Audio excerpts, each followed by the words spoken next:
que este poder moderador também, esse Dom Pedro II, ele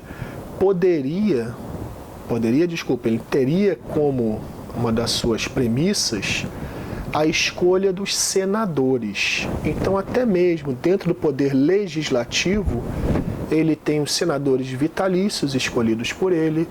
A eleição de deputados é praticamente monopolizada por pessoas ligadas a ele. Então, o poder, na verdade, apesar de ser uma monarquia constitucional, o poder é exercido em sua essência pelo imperador. Como a gente vê aqui na nossa imagem, tudo gira em torno do Dom Pedro II. Isso aqui é uma charge, é uma brincadeira, né?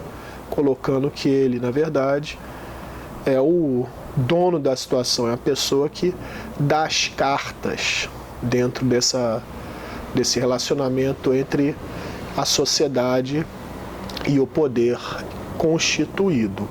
A gente volta aqui a falar sobre a questão política, né, que vai levar a essa crise, né, essa crise dessa monarquia, né? A gente vê que há um crescimento econômico, principalmente do café. O café desbanca o ouro e o açúcar como os principais produtos de produção de riqueza brasileira, né? O café, nesse momento, o Brasil é o maior produtor do mundo, até hoje é o maior produtor do mundo. Não quer dizer que nosso café seja o melhor do mundo, mas é onde mais se produz café no mundo, tá? E esses cafeicultores passam, como a gente sabe, né, a obter muito dinheiro. Eles também querem obter poder político, também querem ter participação política decisiva nas decisões governamentais. Começam a surgir também mais indústrias, apesar de muito incipientes ainda, tá? A gente vê um crescimento dessa burguesia industrial. A gente vê também a questão, como nós já falamos, da participação política. A gente sabe, através daqui nosso slide, que apenas 0,25% da população vota nas eleições de 1876. Essas eleições, como nós vimos, ela é feita de forma censitária. Apenas os homens maiores de 18 anos, proprietários de grandes extensões de terras, ou seja, pessoas mais ricas, poderiam participar das eleições, poderiam votar. E para serem eleitos, muito menos pessoas ainda. Você tinha que comprovar mais posses e assim por diante. Então, são eleições que acabam fechadas dentro de um círculo de pessoas muito ricas, ou seja, das oligarquias nacionais, tá?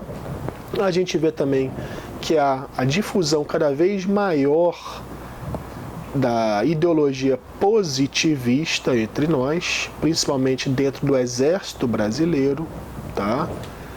E não só isso, nós também vamos observar que há uma influência da igreja cada vez maior na política. Vamos discutir isso aqui daqui a pouco, tá? Essa questão da igreja, do padroado. Já já a gente vai chegar lá, a gente vai dar um resumozinho, né? Aqui a gente bota um textozinho que fala, que é um texto, manifesto, né, do Partido Republicano Paulista, tá? Onde a gente coloca a problemática do despotismo, que ele fala que o despotismo perverte e anarquiza os espíritos, comprime a liberdade, constrange o cidadão, subordina o direito de todos ao arbítrio de um só poder. O que ele quer dizer com isso? Que, na verdade, a política brasileira, como a gente acabou de falar, durante um tempo aqui já estamos falando sobre isso, era monopolizada pelas decisões monocráticas, vamos dizer assim, decisões tiradas apenas por uma pessoa, apenas por Dom Pedro II. Ninguém mais tinha um poder decisório no país, tá? Tudo se passava pelo crivo ou não crivo, pela anuência, né? Por Dom Pedro concordar ou não com determinada moção, determinada lei ou não. Então, a gente via que a gente eles até falam, né, aqui no próprio texto, que as províncias nada mais que são os estados, tá? Elas seriam, né, constituíam-se satélites obrigados da corte, que a corte seria o centro absorvente e compressor que tudo corrompe e concentra em si.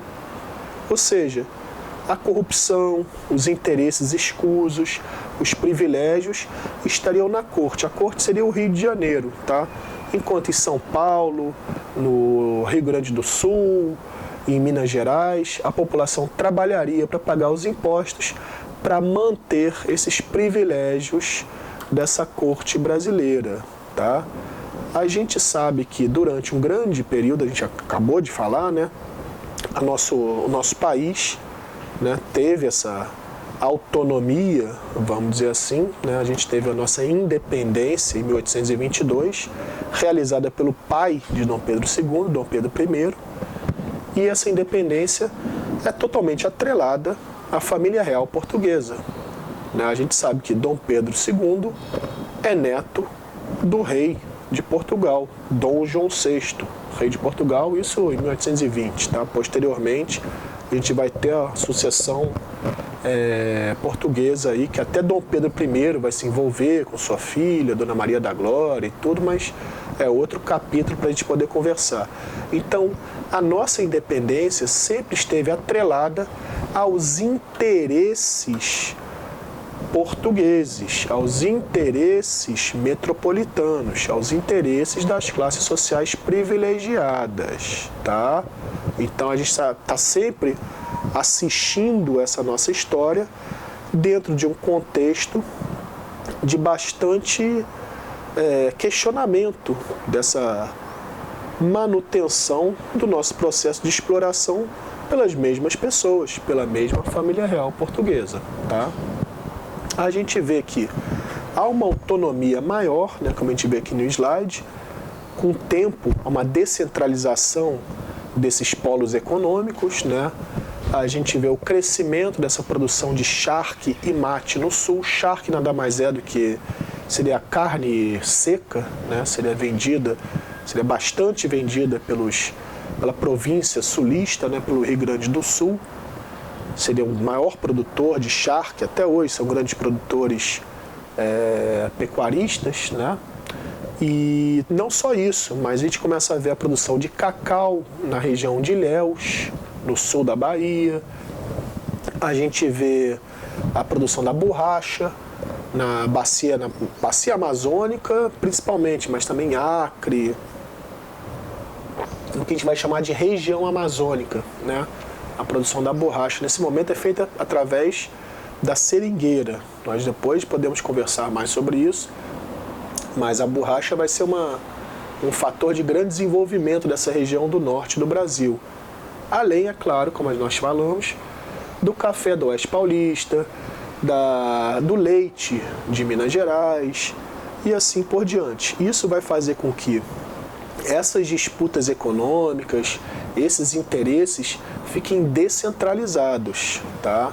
Isso faz com que então essas pessoas também queiram, esses grupos, né, do Oeste Paulista, os borracheiros, enfim, esses outros elementos que estão se enriquecendo, estão ganhando importância econômica, passem a questionar cada vez mais a ordem monárquica, tá? Pulando aqui para o próximo slide, a gente vai ver que a Lei Áurea, ela vai dar, né, já comentamos sobre isso, ela vai dar essa liberdade a esses escravos, mas é uma liberdade, vamos dizer assim, pouco comum, né, porque é uma liberdade que a gente ganha, porém não tem uma contrapartida de direitos ao ganhar essa liberdade. A gente é livre, mas não tem emprego, não tem dinheiro, não tem casa. Então, a gente se vê, o ex-escravo, né, se vê num mato sem cachorro, né? Ele vai ter que, os escravos que já tinham uma experiência maior, como escravos de ganho, já eram artesãos e tudo, conseguem se virar de uma forma razoável. Quem não tinha esse conhecimento acaba sofrendo bastante, tá? Muitos escravos vão ser libertos das fazendas, principalmente dessas fazendas do Vale do Paraíba, irão migrar para cidades, mas são escravos que têm o conhecimento da lida no campo, né, na roça. Não são escravos acostumados com a cidade, com conhecimento que pode ser aproveitado nas grandes cidades. Então isso vai ser uma grande problemática que vai acabar inflando a população das cidades, né, principalmente da cidade do Rio de Janeiro, da corte, né, onde há uma afluência muito grande de escravos.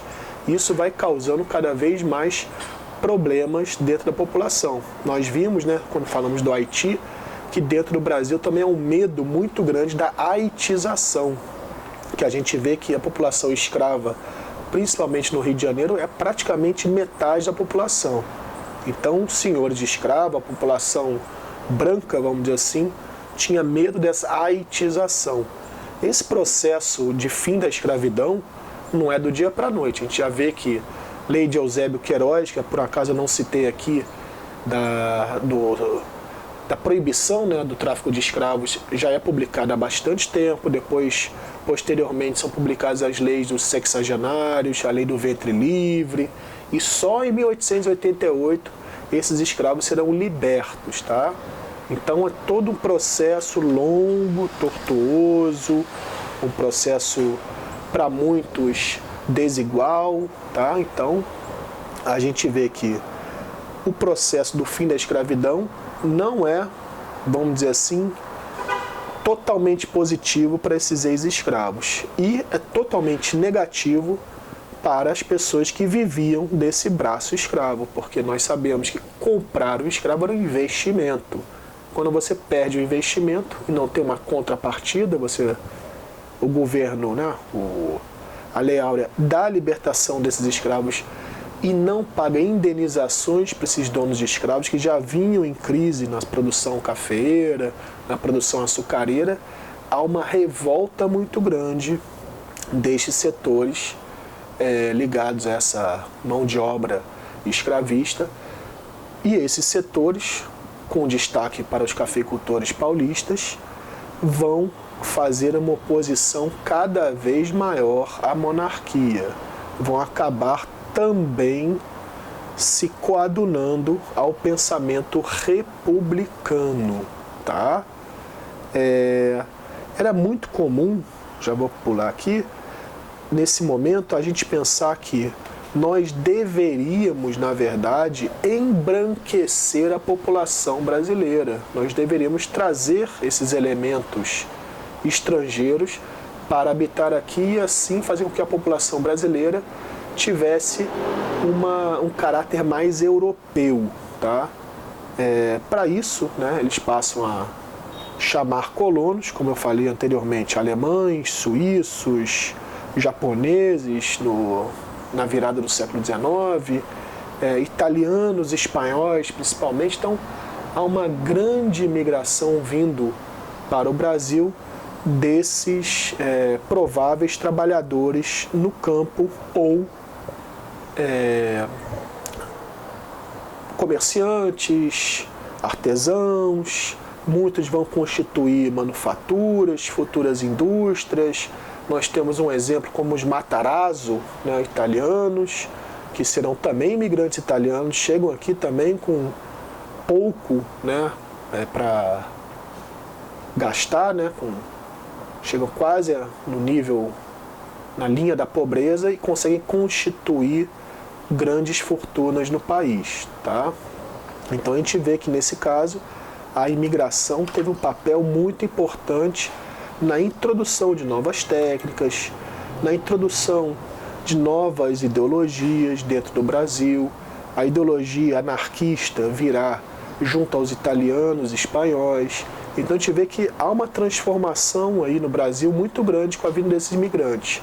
Mas esse projeto de embranquecimento, esse projeto racista de embranquecimento nacional, acaba não sendo efetivo, né? A gente acaba continuando a ser um país onde há uma miscigenação muito grande, onde há ainda uma participação decisiva da população negra e assim por diante, tá?